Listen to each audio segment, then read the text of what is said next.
গ্রিনল্যান্ডের নিয়ন্ত্রণ নিয়ে এবার সরাসরি অর্থনৈতিক চাপ প্রয়োগের পথে হাঁটলেন মার্কিন প্রেসিডেন্ট ডোনাল্ড ট্রাম্প। ইউরোপের ৮টি দেশের পণ্যে ১০% শুল্ক আরোপের ঘোষণা দিয়েছেন তিনি।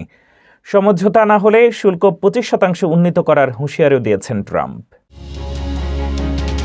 গ্রিনল্যান্ডের নিয়ন্ত্রণ নিয়ে যুক্তরাষ্ট্র ও ইউরোপের মধ্যে উত্তেজনা আরও তীব্র হয়ে উঠেছে। মার্কিন প্রেসিডেন্ট ডোনাল্ড ট্রাম্প ঘোষণা দিয়েছেন, গ্রিনল্যান্ডে যুক্তরাষ্ট্রের নিয়ন্ত্রণের বিরোধিতা করায় ইউরোপের ৮টি দেশের পণ্যের ওপর ১০% আমদানি শুল্ক আরোপ করা হবে। আগামী ফেব্রুয়ারি থেকে এই শুল্ক কার্যকর হবে। সংশ্লিষ্ট দেশগুলো হল Denmark, Norway, Sweden, France, Germany, যুক্তরাজ্য, নেদারল্যান্ডস ও ফিনল্যান্ড।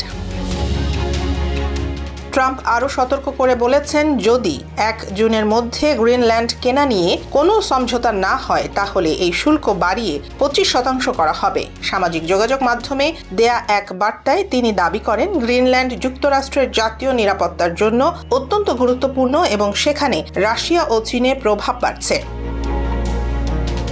এই ঘোষণার পর ইউরোপ জুড়ে ব্যাপক প্রতিক্রিয়া দেখা গেছে। ডেনমার্ক ও গ্রিনল্যান্ডে বিক্ষোভ হয়েছে, যেখানে মানুষ গ্রিনল্যান্ড বিক্রির জন্য নয় স্লোগান দেয়। ইউরোপীয় কমিশনের নেতারা বলেছেন, এই শুল্ক ট্রান্স আটলান্টিক সম্পর্ককে ক্ষতিগ্রস্ত করবে এবং বিপজ্জনক পরিস্থিতি তৈরি করতে পারে। ন্যাটোর দীর্ঘদিনের মিত্র দেশগুলোর সঙ্গে এমন অবস্থান যুক্তরাষ্ট্র ইউরোপ সম্পর্কে নতুন সংকট সৃষ্টি করছে বলে মনে করছেন বিশ্লেষকেরা। গ্রিনল্যান্ড ইস্যু এখন শুধু ভূখণ্ড নয়, বরং বৈশ্বিক রাজনীতি ও অর্থনৈতিক শক্তি প্রদর্শনের প্রতীক হয়ে উঠেছে।